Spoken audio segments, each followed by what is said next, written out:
Y comenzamos con la presentación.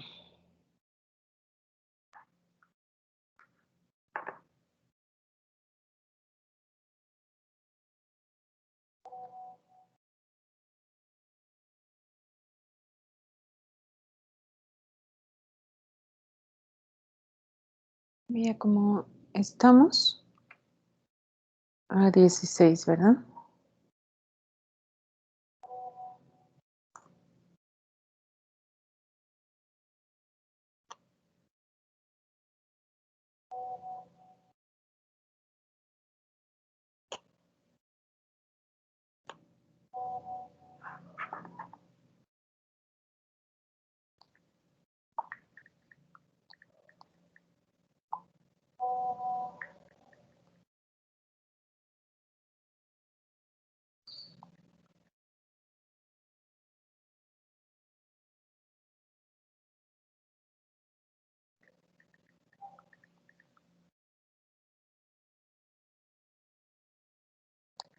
Ya la ven, ¿verdad?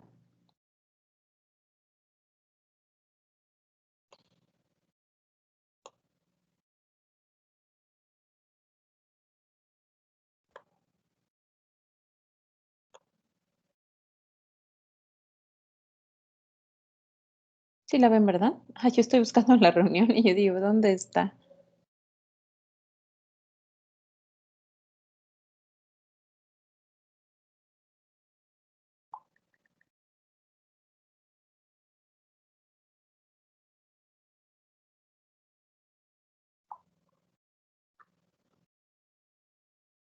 Bueno, muy bien. Entonces vamos a ver este tema de suspensión de derechos y vamos a hablar un poco acerca de qué es lo que pasa con esta suspensión. Fíjense que el tema de la suspensión de derechos es como un tema pues muy teórico porque nunca ha pasado. Entonces ya les comentaba que pues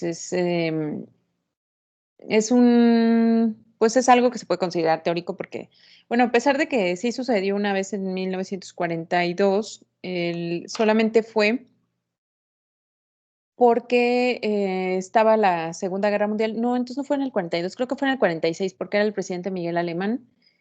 Y estaba entonces la Segunda Guerra Mundial y entonces pues fue una cuestión para tratar de impedir que bueno, supuestamente, ¿no? Que en caso de que México entrara a guerra, pues impedir algún problema. La verdad es que no se aplicó de manera significativa, por lo menos eso es lo que históricamente se cuenta. Y entonces, ¿a qué se refiere esta suspensión o qué es lo que tendría que pasar en esta suspensión de derechos? El artículo primero de nuestra Constitución señala, ustedes si lo ven, dice que los derechos humanos no pueden restringirse ni suspenderse, salvo en aquellos casos en que la norma fundante lo permita. Y resulta que en el artículo 29 la norma fundante, que es la Constitución, lo permite.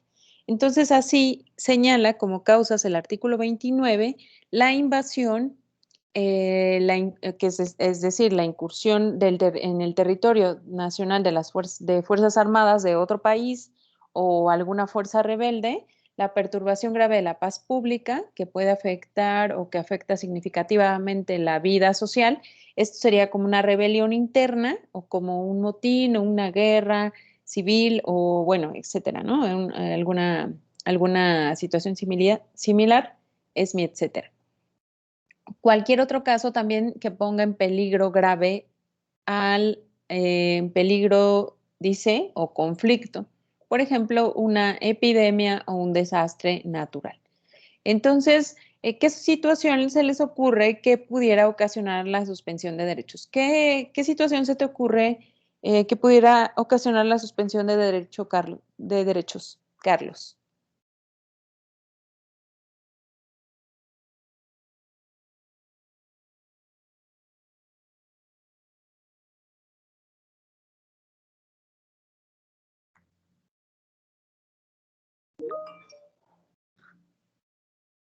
Ujú, precisamente.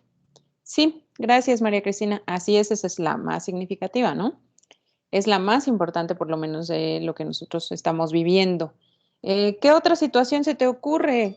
Em, un ejemplo, ajá, precisamente, Wanda, muy bien, exactamente la pandemia es el mejor ejemplo que tenemos, ¿no? Pero aquí, derivado de esto, pues, ¿qué otra situación daría o pudo haber dado pie a esta suspensión de derechos, Carlos Alberto Ceferino?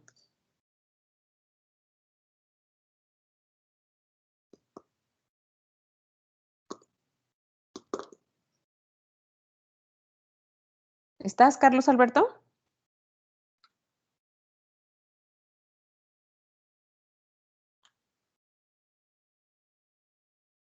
¿No? Kevin, ¿qué otra situación pudo dar? Entonces, pudo dar inicio a esta suspensión de derechos.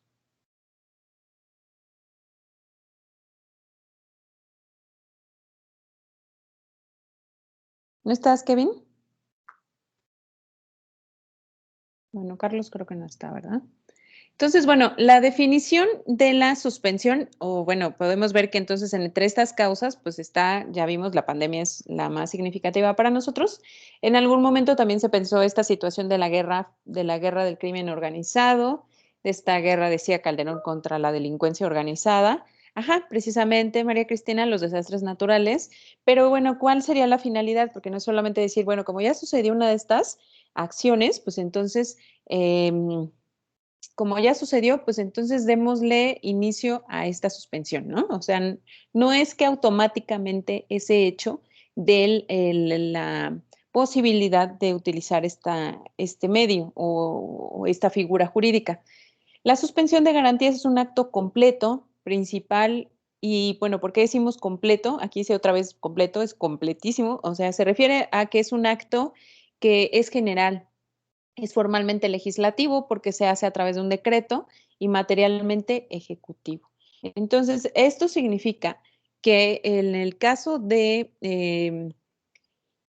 presidente de la República, tiene que solicitar, bueno, no tiene que solicitar, más bien lo decreta y le pide al legislativo que emita un acto en el cual, en el cual cesan de manera temporal el goce de ciertos derechos o garantías en favor del país y pues son derechos que existen en la Constitución. Entonces, bueno, aquí tenemos una cuestión muy importante. Entonces, cesan los derechos. Si se dan cuenta, esa es una cuestión pues muy grave, porque entonces en ese momento, pues nosotros siempre decimos, no, es que tenemos derecho a la libertad, ¿no? Tenemos derecho a la libertad de tránsito. Entonces, bueno, aquí, claro, habría que, em, yo creo que aquí habría la posibilidad, bueno, ya me contestaron, miren, porque ya dije, les voy a poner inasistencia.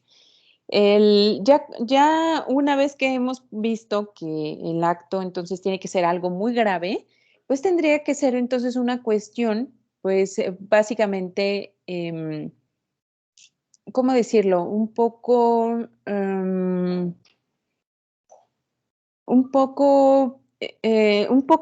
tendiente a afectar a muchas personas.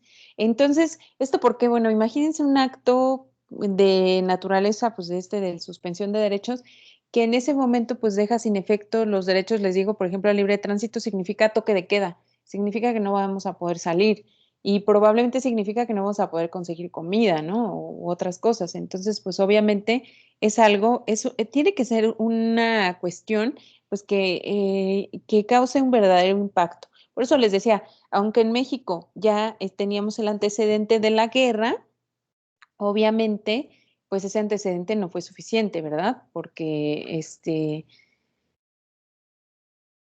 a ver, déjenme responderles. Porque en ese caso, pues la guerra afectaba a los otros países, no hacia la nuestra. Entonces, por eso, pues digo, ahí hay como un poco, ay,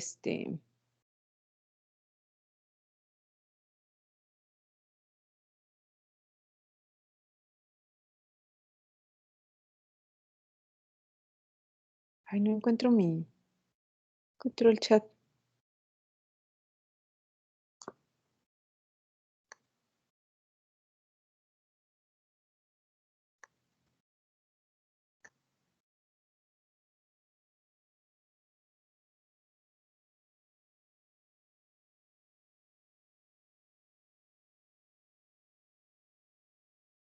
Ya nada más nos quedamos tú y yo, Wanda.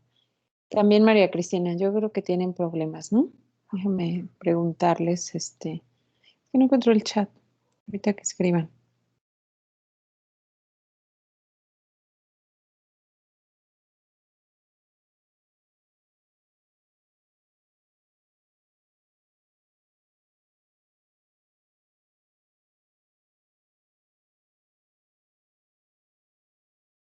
Ya estás aquí, Carlos.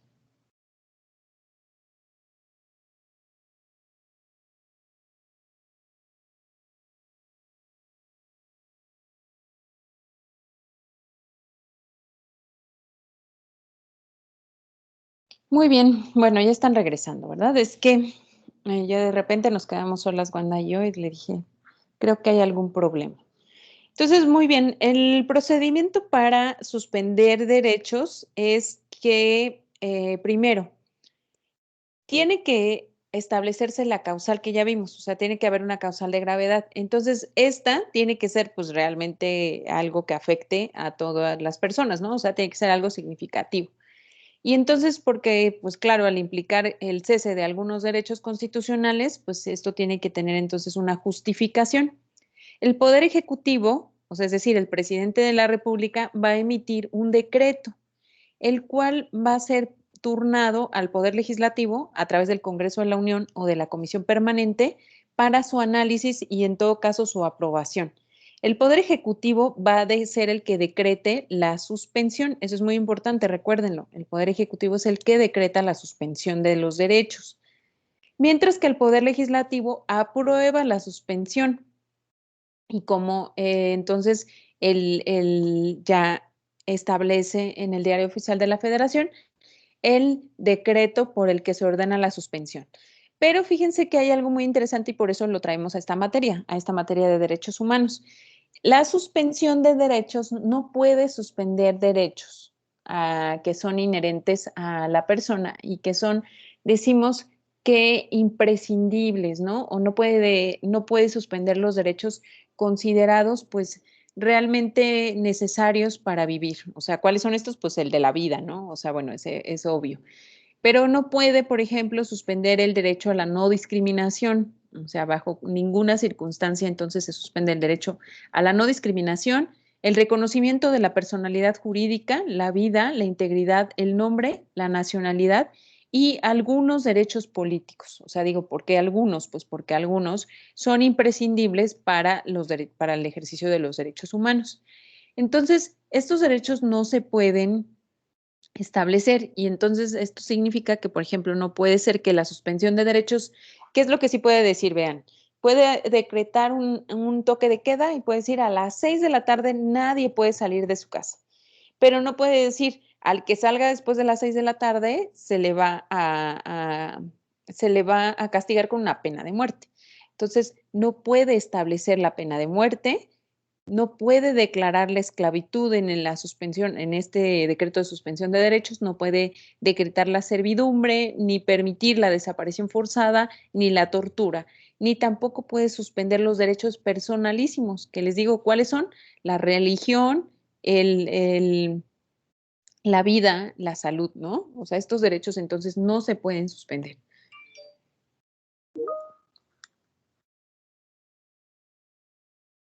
Ay, ¿qué pasó, María Cristina? Se me borró. La plataforma. Sí, eso veo, María Cristina. Creo que está algo mal, ¿verdad? Este, pues no sé si se quieran, dejamos aquí un mensaje y ponemos que nos fuimos a Zoom. ¿Cómo ven?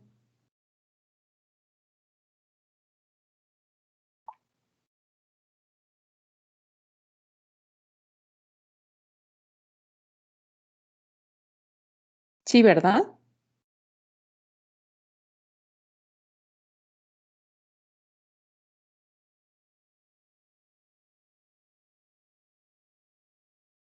Bueno, pero en lo que nos cambiamos también nos vamos a tardar. A ver, María Cristina, me dices cómo vamos, si no, bueno, ¿qué les parece? Es que yo estaba pensando, pues terminamos la clase como a las 12, ¿no? Pero estoy pensando, pues también para no afectarlos, porque con esto de que, pues, si no, en lo que nos cambiamos, o no sé si ustedes tengan hay Zoom o cualquier cosa, pues entonces, ¿qué tal si nos tardamos? La otra, pues también es entrar a Collaborate, pero creo que también está teniendo problemas. Entonces, bueno, vamos a ver. Si no se soluciona, ustedes me van diciendo si no escucharon o cualquier cosa y lo vamos aclarando, ¿les parece? Entonces, yo les comentaba que esta suspensión de derechos pues tiene modalidades. Entonces, estas modalidades son prevención general, o quieren cambiarse de plataforma.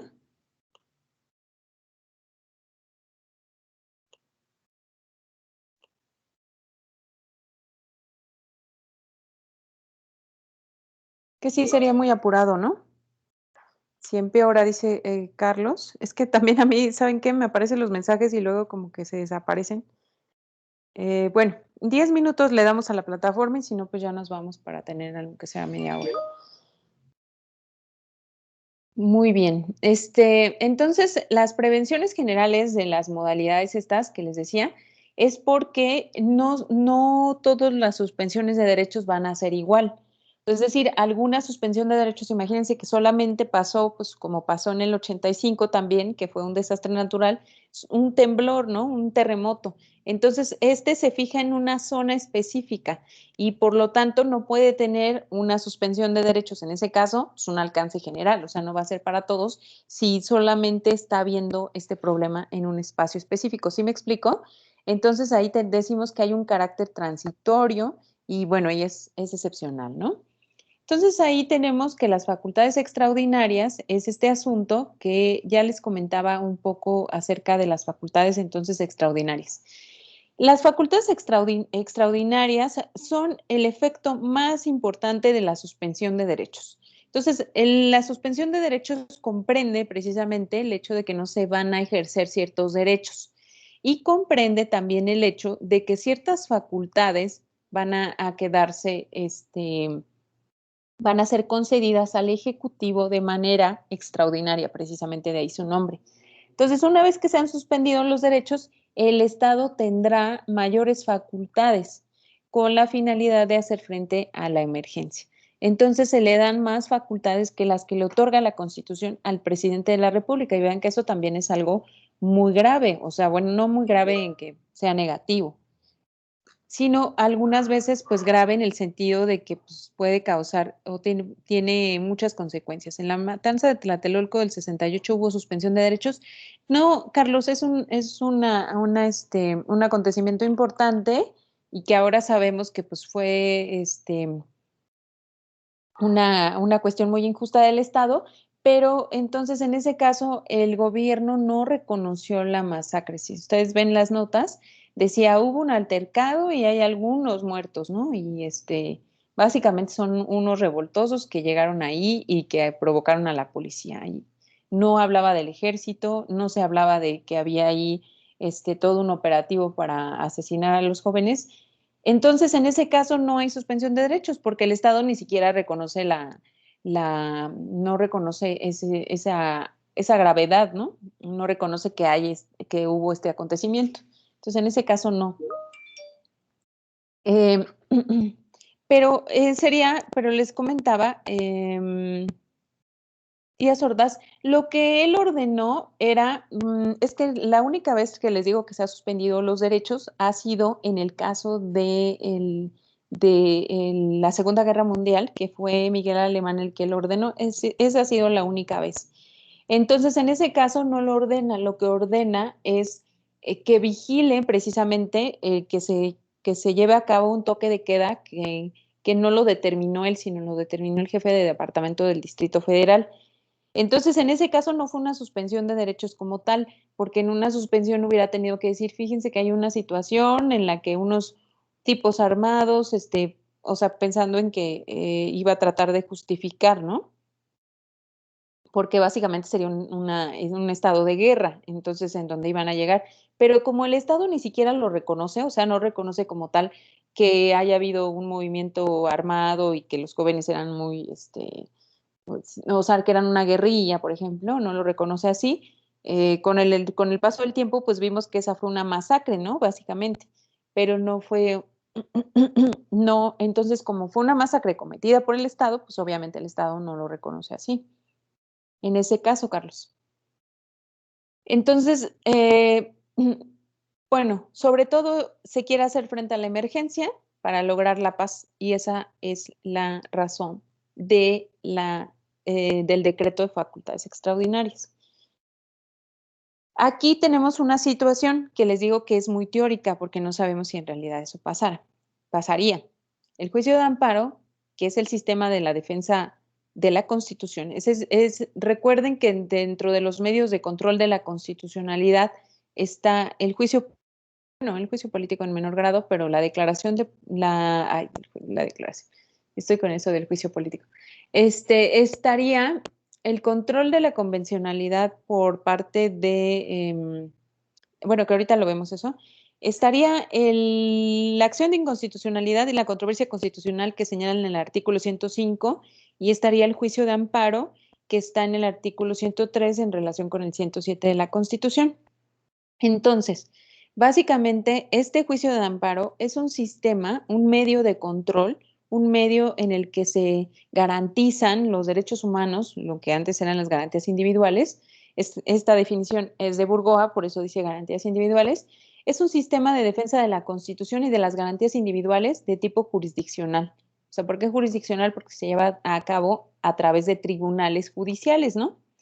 Por vía de acción que se tramita en forma de juicio ante el Poder Judicial Federal y que tiene como materias las leyes o actos de autoridad que violen las garantías individuales. Entonces, bueno, les digo, es una definición de Burgoa porque hoy sabemos que estas no son garantías individuales, sino derechos humanos. Entonces, este sistema de control, que ya vimos que es de tipo jurisdiccional, va a ser un medio de control por el que se protejan estos derechos humanos. Entonces, el juicio de amparo se considera como la herramienta para combatir esta violación a derechos que pudiera haber en una suspensión de garantías, porque sería una institución procesal que protege al gobernado contra cualquier acto de autoridad que en detrimento de sus derechos viole la Constitución, ¿no? Entonces, aquí tenemos el claro ejemplo, como ya lo señalaban de manera adecuada Wanda y María Cristina,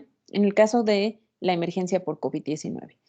En México únicamente se ha declarado la suspensión de garantías o bueno, en ese momento de garantías de derechos en esta cuestión que les comento de la amenaza de la Segunda Guerra Mundial. Que bueno, es de 1942, yo pensaba que era Miguel Alemán, pero según recuerdo en el 42 el presidente era Manuel Ávila Camacho, entonces él debe haber sido el que decretó esta suspensión. ¿Por qué no se declaró? Ustedes vieron que al principio hubo em, mucha resistencia, ¿no? Le preguntaban a López Gatell, que era ¿López Gatell o no es Gatell? Gatell.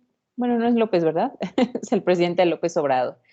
No, le preguntaban a Gatell, oye, ¿se van a suspender derechos? Y él siempre decía, no. Entonces, se le llegó a cuestionar también muchas veces al presidente si se iban a suspender derechos y él también dijo que no. La suspensión de derechos es una medida extrema y además, bueno, eso también lo dijo el canciller Ebrard. Dijo, es una medida extrema y hay otras en la Constitución y nosotros hemos preferido utilizar otras, ¿no? Entonces, eso ya ven que dice aquí, prevé instituciones intermedias para no tener que llegar a la medida extrema, que es la suspensión de derechos. Entonces, ¿cuáles son las medidas intermedias? Hay,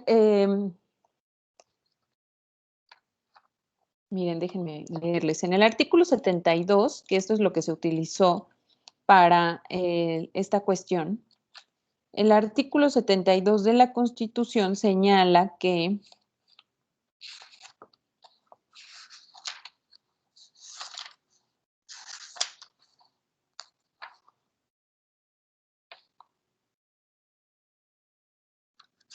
es el 73. Ni siquiera yo lo leo. Ah, sí, adelante, por favor, María Cristina. ¿El 72 o el 73? Está en el 73, déjame ver en dónde está, eso también iba a localizar. Está en el 73. Después de la fracción decimosexta, hay unas que son, bueno, si puedes leer desde la decimosexta, por favor. la fracción 16ª del artículo 73. Voy. Sí, gracias.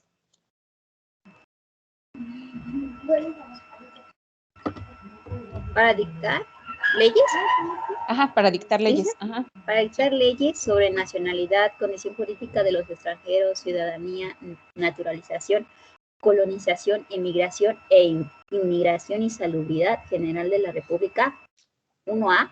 El Consejo de Salubridad General dependerá directamente del presidente de la República, sin intervención de ninguna Secretaría de Estado, y sus disposiciones generales serán obligatorias en el país. 2A. En caso de epidemias de carácter grave o peligro de invasión de enfermedades exóticas en el país, la Secretaría de Salud tendrá obligación de dictar inmediatamente las medidas preventivas indispensables, a reserva de ser después sancionadas por el presidente de la República. 3A. La autoridad sanitaria será ejecutiva y sus disposiciones serán obedecidas por las autoridades administrativas del país. 4A. Las medidas que el Consejo haya puesto en vigor en la campaña contra el alcoholismo y la venta de sustancias que envenenan al individuo o degeneran la especie humana, así como las adoptadas para prevenir y combatir la contaminación ambiental, serán después revisadas por el Congreso de la Unión en los casos que le competan. Muchas gracias. Bueno, esa cuarta ya vi que no era de las que aplicaba tanto, pero vean lo que dice aquí. Entonces, primero, ¿por qué sería esta es de las figuras intermedias que señala el canciller Ebrard, el canciller Ebrard? Porque, bueno, dice aquí, primero, hay un Consejo General de Salubridad y dice que ese Consejo General de Salubridad depende directamente del presidente de la República sin intervención de ninguna secretaría. En ese, bueno, hay que decirlo, este Consejo General de Salubridad ya está formado en nuestro país, por eso salía López, otra vez López-Gatell. Es que no me acuerdo, ¿cuál es su apellido? ¿Es Gatell nada más? Bueno, Gatell, ¿no? Salía a las conferencias de prensa, ustedes recuerden, estaba con el secretario de Salud. Entonces, este comité en el que están, pues eran los que estaban ahí casi siempre en las conferencias de prensa, de las que comenzaron a las 7 de la noche por esta cuestión de la emergencia, ahí estaba el Consejo de Salubridad. El Consejo de Salubridad llegó a la determinación precisamente de frenar las actividades no esenciales. Ese es el acuerdo que emitieron, esto en el marco del COVID-19. Ah, muchas gracias. Hugo López. Ah, sí es López. Entonces yo dije, no, yo creo que me confundo. Gracias, María Cristina. Entonces es Hugo López Gatell. Bueno, es que López Gatell es uno solo, Ramírez, ¿no? López Gatell. Bueno, López Gatell dijo que lo que iba a hacer este Consejo de Salubridad era suspender las actividades no esenciales y que a partir de eso, pues hacía la recomendación de quédate en casa, ¿se acuerdan? Entonces, no hizo la suspensión de derechos del presidente de la República. Fue el Consejo de Salubridad bajo esta figura del 73-16 1A, 1B y 1C. En el caso de epidemias, dice aquí también de grave peligro, entonces, ¿quién tiene la obligación? Pues tiene la Secretaría de Salud de decir precisamente qué medidas preventivas se van a tomar. Entonces, cuando el Consejo de Salubridad determina que se van a suspender las actividades no esenciales, también hace una serie de recomendaciones y ahí dice que van a ser indispensables y el presidente de la República la sanciona, es decir, dice también. Además, dice que también aquí lo que señala de forma general es que todas estas disposiciones del Consejo de Salubridad van a tener carácter general y van a tener que ser obedecidas por todos. ¿Qué es lo que queda intermedio o por qué esta figura no funcionaba tanto como se hubiera pensado, ¿no? Bueno, porque cada quien decía, o sea, si ustedes vieron, pues la gente decidía si salía o no a la calle, la gente decidía o no si usaba cubrebocas, ¿no? Salvo que fuera a entrar a algún lugar en donde es privado y pues entonces si no se lo ponía, pues entonces no podía entrar. Y digo, ponía porque cada vez es menor, ¿no? Pero entonces todas estas medidas son obligatorias, pero con el carácter obligatorio de obligatorio. O sea, no es a nadie van a meter a la cárcel porque no las haga. ¿Sí me explico? Entonces son obligatorias en un término pues bastante, pues cómo decirlo, bastante tranquilo, ¿no? Y eso implica entonces que en una suspensión de derechos es distinto porque ahí sí puede haber consecuencias del tipo represivo. O sea, es decir, si no haces lo que te ordenan, pues seguramente la policía ahí sí te puede llevar pues te puede llevar detenido, te puede llevar con multas, como pasó en Estados Unidos, como pasó en también en otros países, ¿no? De Europa sobre todo, pero pues también en países de Latinoamérica como Argentina, Chile, ¿qué otro? Colombia, o sea, algunos países que tomaron medidas de forma más extrema que México. Entonces, en este caso, la pregunta, bueno, de ese momento era si el Estado declarara la suspensión de derechos por la fase 3, ¿no? Cuando todavía no estaba complementada. Después se implementó sistema del semáforo que básicamente responde al momento en el que ya se volvió una cosa, pues, que no pueden controlar, ¿no? ¿Por qué? Porque resulta que ya no tienen suficiencia para atender en los hospitales. La verdad es que nunca hubo suficiencia para atender a las personas en los hospitales, ¿no? En clara violación al derecho humano a la salud. Entonces, pues si consideramos esto, ¿qué es lo que podemos decir? Pues, o sea, todo el tiempo estaba pasando eh, estuvo pasando que veíamos en las noticias estas notas de está sentado en una silla y no lo pueden atender, entonces una serie de cuestiones, ¿no? También si ustedes ven las conferencias de prensa de ese momento, la declaración del estado de emergencia, ¿no? Se llama la declaración la declaración del estado de emergencia por causa de COVID-19, o creo que así se llama el decreto, ¿no? Entonces ahí, en esas conferencias de prensa y en estas alusiones que hace el doctor Gatell, casi siempre se refiere al estado de excepción.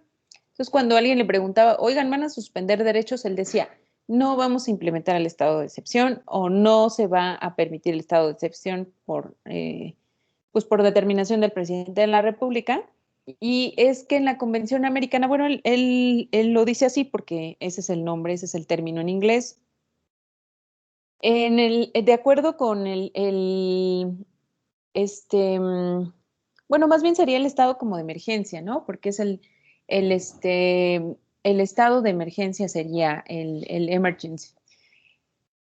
Fíjense, en la Convención Americana, que ya habíamos visto que la Convención Americana es esta convención que firma México en donde hay derechos complementarios que no todos están de manera completa o de manera terminada en la Constitución. En el artículo 27, apartado 1, denomina a las facultades propias de la suspensión como emergency. La Secretaría de Relaciones Exteriores entonces traduce este emergency como excepcional y le dice entonces en el tratado, o sea, en la traducción de la Convención Americana, dice el estado de excepción. Y también dice ahí en esa convención que el Estado debe emitir una legislación específica para esto. Y si ustedes ven, no hay una ley para la suspensión de derechos o para el estado de excepción, como le dice en la Convención Americana, no hay. Entonces, esto quiere decir que todavía falta legislación en esa materia. Entonces, nuestro país, bueno, lo que debería hacer o lo que se vio en este momento cuando no se hizo la suspensión de derechos es que tampoco hay una legislación secundaria. O sea, no lo hubiera podido complementar bien. Supongo que también esta fue una de las razones por las que le comentaron al presidente de la República que no era oportuno aplicar esta figura que está en la Constitución, porque, claro, esto hace notar que no tenemos una legislación secundaria para lo que tendría que pasar, o sea, para el proceso, ¿no? En la que se incluyeran estas cuestiones constitucionales de que no se pueden suspender, por ejemplo, los derechos que son inherentes a la vida, ¿no? Sería básicamente la cuestión más importante de este tema. Entonces, no se pueden suspender estos derechos a la no discriminación, reconocimiento de la personalidad jurídica, vida, integridad, nombre, nacionalidad y los derechos políticos que son o que están relacionados con los derechos humanos, ¿no? Eso no se puede hacer. Entonces, esto sería básicamente lo de la suspensión de derechos. No sé si tengan alguna pregunta al respecto.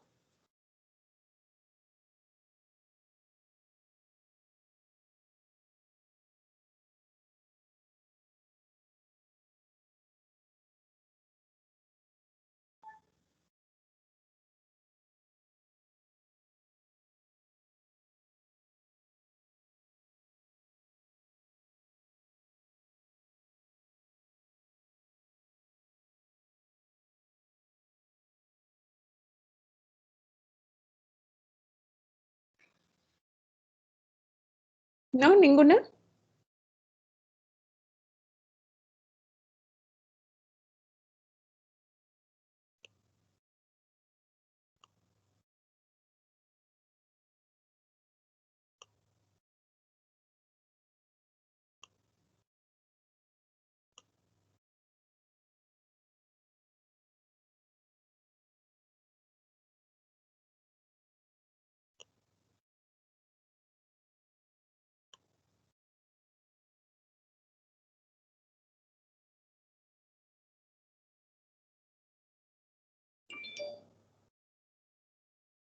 No, que si no tenían alguna duda, les pregunté.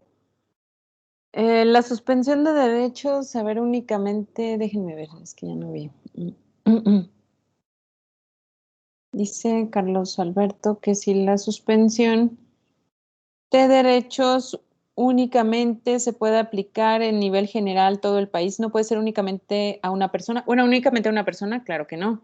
Es para eso se utilizan las penas corporales, ¿no? Es decir, como los presos.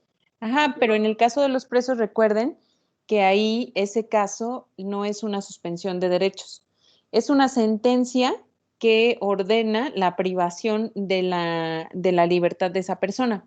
Ese es el derecho que está restringido. Los otros derechos, veíamos cuando vimos proceso penal, no están restringidos.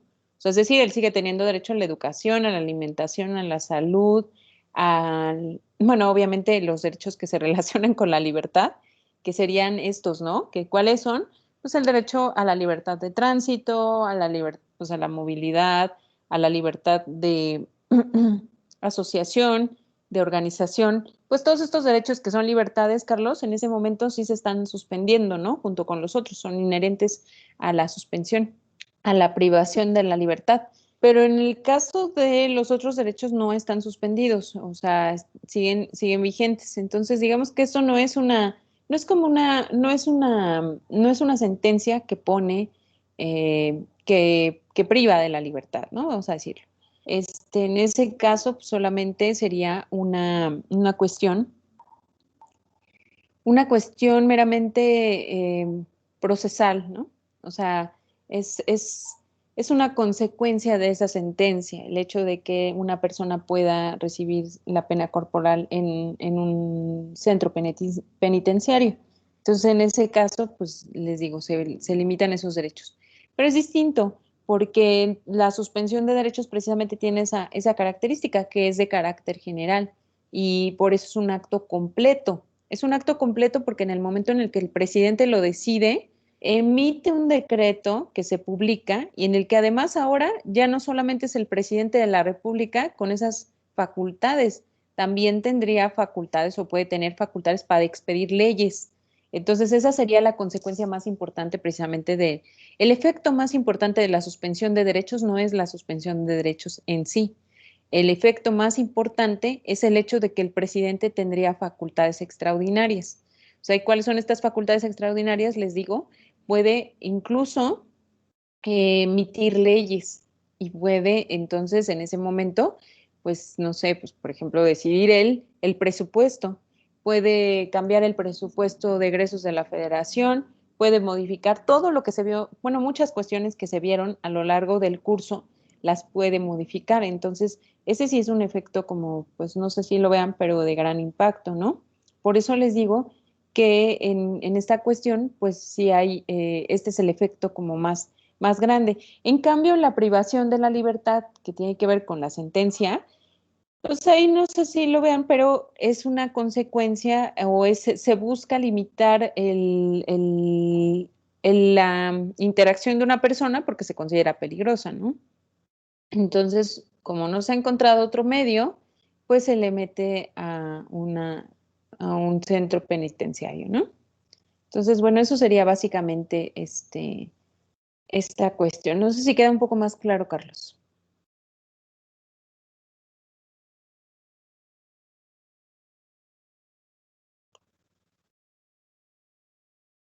Muy bien.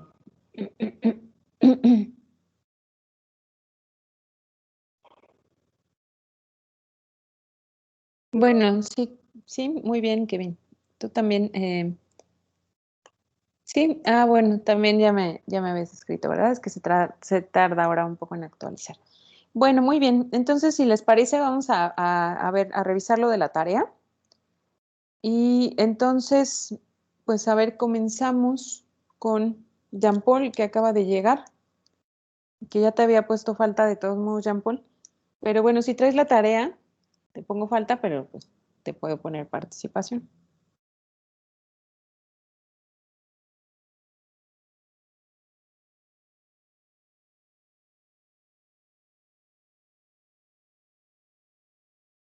Jean Paul,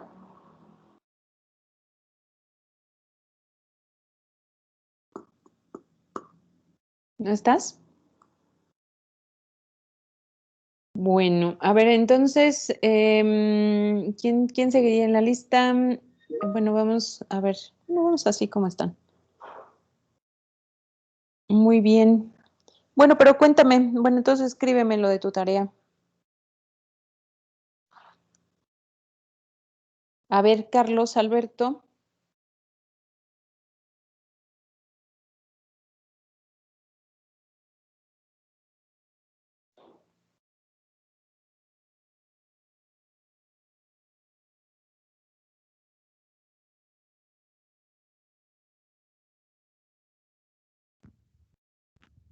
Carlos Alberto.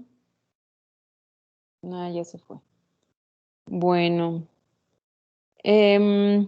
sí, dame un segundo. María Cristina, dame un segundito.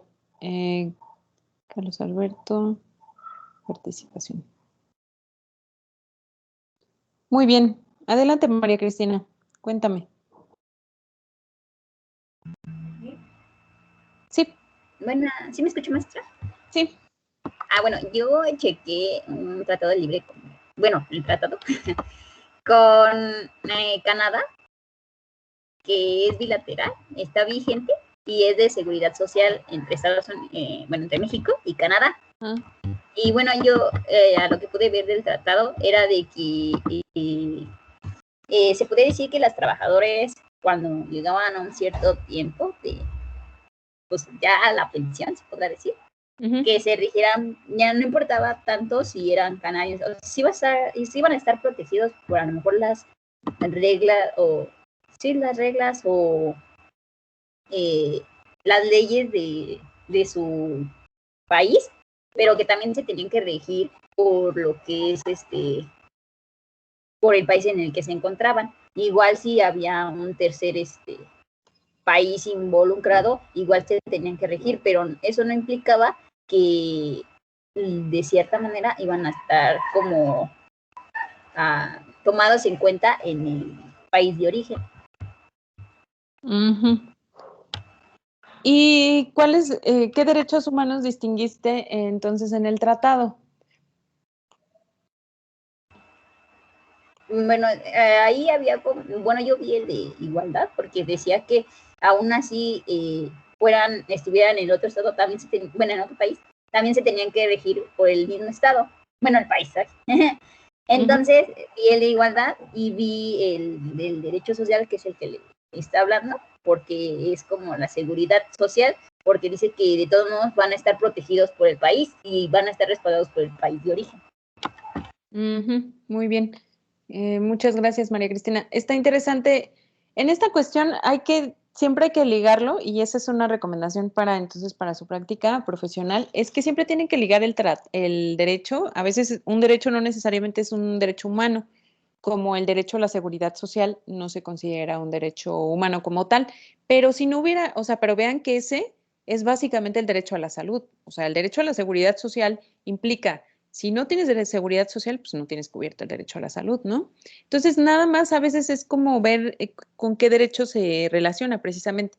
Entonces, ¿se acuerdan que en el caso también en el caso Castañeda, ¿no? En ese caso no había una violación a derechos humanos como tal, o sea, porque el candidato por no ser, o bueno, más bien el que quería ser candidato no fue candidato, pero eso no significaba que él fuera una persona, o que se estuviera afectando más bien un derecho a esa persona, un derecho humano, porque ese derecho es político. Entonces, él decía, pero su forma en la que lo expresaba, que ese es el acierto de María Cristina, precisamente la forma en la que expresa ese derecho, es que ese derecho está ligado pues con un derecho humano, ¿no? En el caso de la igualdad. Si no tienes oportunidad de un acceso a la seguridad social, pues también hay un derecho violado que es el derecho a la no discriminación, ¿no? Y en ese sentido, pues sí, es bastante aplicable. Entonces, ese está muy bien, María Cristina, gracias. Kevin, cuéntame.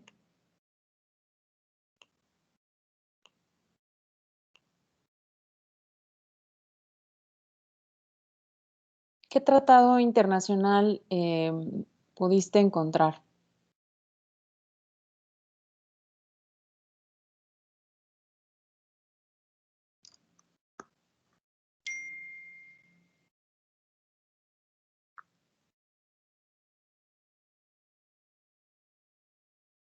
¿No?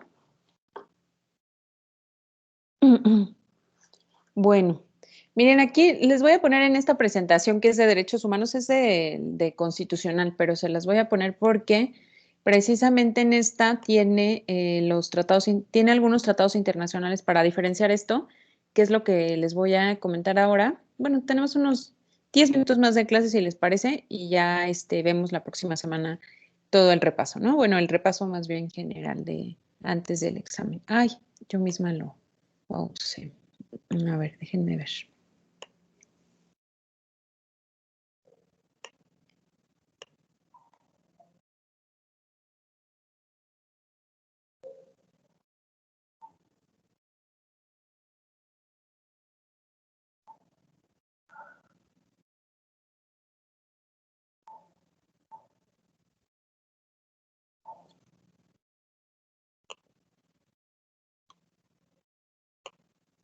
Permítanme que se tarde en cargar. ¿Ya lo pueden ver?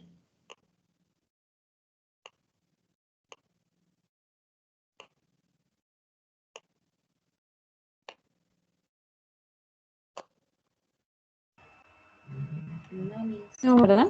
Es que se está tardando en cargar. Ahorita, den un segundo, si no, pues ya la presento aquí a un ladito.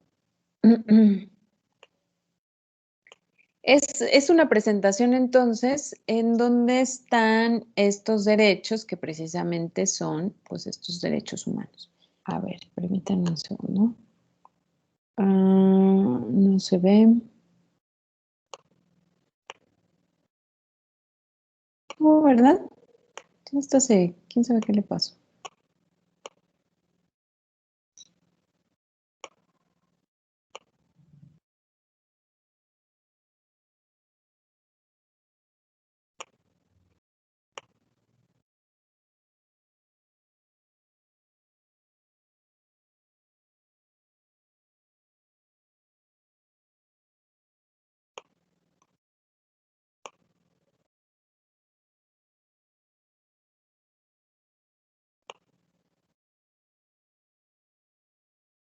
A ver, ya.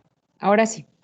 Bueno, muy bien. Entonces, en esta presentación, pues es como una introducción, porque precisamente es parte del curso que ustedes también pues, ya llevaron, ¿no? El de Derecho Constitucional.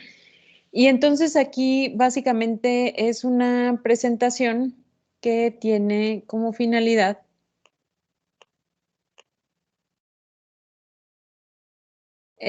hacer una introducción y ver lo que nosotros vimos en el principio y que es básicamente lo que tiene que ver con control de la convencionalidad y con esta cuestión de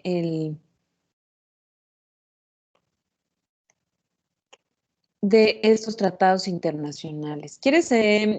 ¿Cuál es tu comentario? ¿Cuál sería tu comentario, Carlos Alberto, referente al Tratado Internacional de la Tarea?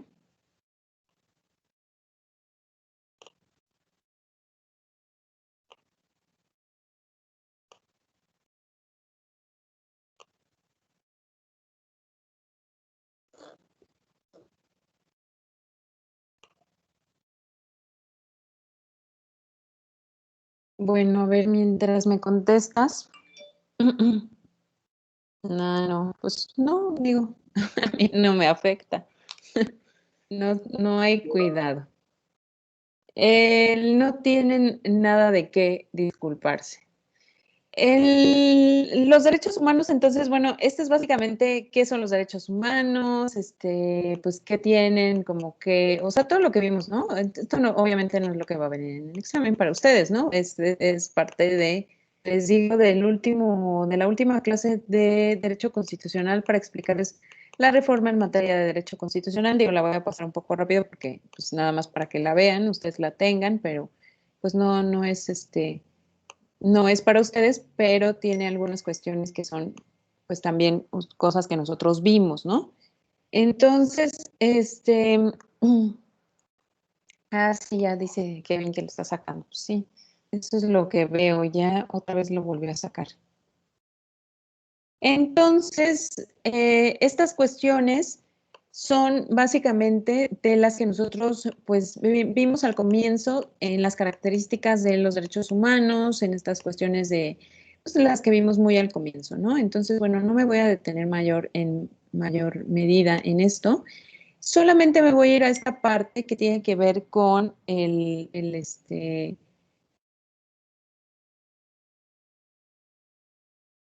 con las sentencias entonces ya de la Corte Interamericana de Derechos Humanos, únicamente porque lo vi aquí, pero ahorita lo que les voy a decir de acá es lo de los tratados internacionales, porque hay una diferencia, ¿no? En este caso, cuando ustedes busquen los diversos tratados que hay en materias, hay de distintas materias, o sea, hay tratados que solamente son materia de derechos humanos y no traen una materia más. En el caso de lo que señalaba María Cristina, que sería también algo interesante para que revisáramos la próxima clase, es que de acuerdo a una sentencia, ya no se ve, ¿verdad? No sé qué le pasa, ya no se ve en mi computadora, como solo da como vueltas y no se puede ver. Pero en la lámina que les quiero mostrar, o no sé si ustedes sí la pueden ver, pero en la lámina que les quiero mostrar trae una lista de los tratados de derechos humanos, o sea, tratados en materia de derechos humanos, ¿no? Que son exclusivamente entonces en esta materia. ¿Cuáles son estos? Bueno, pues son, por ejemplo, el tratado, tratado contra la tortura, el CEDAW, que es este tratado para los derechos de las mujeres, los tratados que tienen que ver con los derechos de los adolescentes, de los niños, etcétera. Todos estos tratados, por lo tanto, son, ya los estoy viendo, creo. Aquí están divididos y ustedes los van a ver. Eso va a ser un poco, bueno, ya no nos va a dar tiempo porque ustedes pues, tienen que básicamente estudiar para la próxima semana. Pero aquí vienen los distintos tratados que hay en materias de desaparición forzada, que a lo mejor les puede servir de algo, ¿no? Por eso les comparto la presentación, me parece que les puede ser de utilidad. Aquí están, por ejemplo, los de pueblos indígenas. El más importante es el convenio 169 sobre los pueblos indígenas y tribales en países independientes. En este caso, cuando en México, ustedes saben que hubo un conflicto, el Ejército Zapatista de Liberación Nacional. ¿Cuál es el fundamento de ese conflicto? Pues el fundamento del conflicto fue que no se cumplió el convenio 169 de la OIT. Entonces, esto fue muy importante, ¿no? Este convenio 169 de la OIT, de los pueblos indígenas, ese fue imprescindible, es imprescindible para esta cuestión que les comento, y este fue el que se usó, precisamente la bandera que se usó en el caso el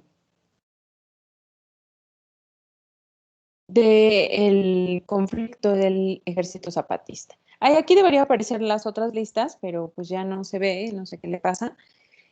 Entonces, a ver si ahorita se ve. Está aquí una lista básicamente de estos derechos entonces que son de derechos humanos. Hay otros tratados internacionales que no son en materia de derechos humanos, sino en materia comercial, como cuál, bueno, pues por ejemplo, el tratado que es el GATT, ¿no? Es un tratado comercial. El TEMEC, que es el Tratado de Libre Comercio entre Canadá, Estados Unidos y México. Eso no significa que no contenga normas de derechos humanos. Sí las contiene, solamente que hay que ver a qué interpretación nos estamos apegando, ¿no? Como les decía, pues encontrar en ese mismo tratado argumentos. Pero ya vamos a ver entonces que esto es así en la práctica. No sé si tengan alguna pregunta, porque ya no me puedo, no sé qué le pasa, creo que sí es un problema de la plataforma, pero ya no veo nada, no sé si ustedes alcanzan a ver la presentación, yo solo veo ahí como que gris, que da vueltas, y ya no puedo compartir, bueno, ya no se abre. También es un poco pesada, pero creo que no tan pesada. Si ya lo tienen ahí, entonces estudienla y la próxima clase, cuando podamos hacer el repaso general de todo el curso, les pido pues también que analicemos esta parte del control de la convencionalidad y estas dos sentencias que son la 926 varios, se refiere al asunto Radilla Pacheco y creo que es la 328 varios, que se refiere precisamente a que los tratados comerciales también deben ubicarse los preceptos en materia de derechos humanos. O sea que ahí también se contienen compromisos por parte de México en materia de derechos humanos. Eso es interesante. Entonces, si gustan, lo vemos la próxima clase y ya aquí lo dejamos, ¿no?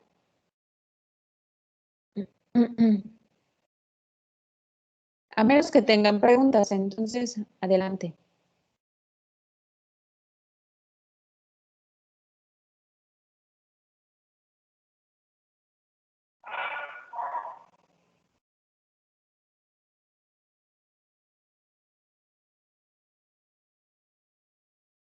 Ah, miren, aquí está también lo de la suspensión. Artículo 29. ¿No? Bueno, entonces estudien la presentación, por favor. Bueno, estudien todo. La presentación 53. Ajá, es que no sé qué pasa, Kevin. Lo adelanté, bueno, para llegar a la parte que les comentaba, la que yo quería que vieran. Y ya, no sé qué pasó. Ya no se pudo ver después de eso, yo ya no lo pude ver. Pero a partir de la lámina 47, ahí a partir de esa lámina, ustedes deberían ver los tratados internacionales. Entonces ahí están, primero, los tratados internacionales generales, están en una lámina, y luego están desaparición forzada, grupos en situación vulnerable, menores, migrantes, pueblos indígenas, mujeres, personas con discapacidad, discriminación racial, derechos económicos, sociales y culturales, esclavitud y así sucesivamente. Entonces ahí véanlos, a partir, les digo, de la lámina 47 pueden ver todo este listado de de tratados internacionales. No sé si tengan alguna otra pregunta o alguna pregunta.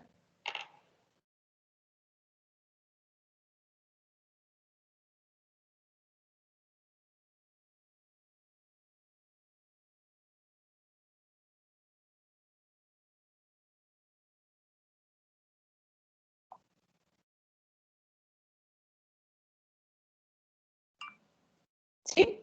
Bueno, entonces ya nos vemos la próxima clase. Estudien, por favor, estudien para que vengan con muchas dudas, para que digan, ah, bueno, yo no le entendí eso y eso es lo que me puede causar problemas en el examen. Y ya vemos algunas dudas, vemos algún repaso y así podemos hacer entonces para organizarnos. ¿Les parece?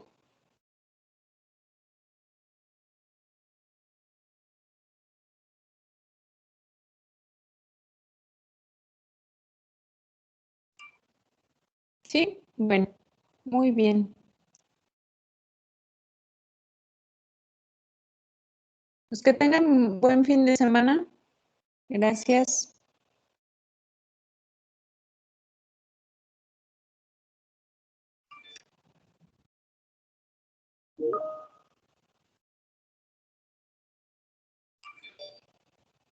Vale, nos vemos entonces.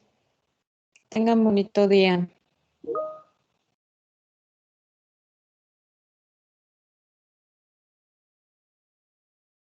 Gracias. Igualmente, gracias.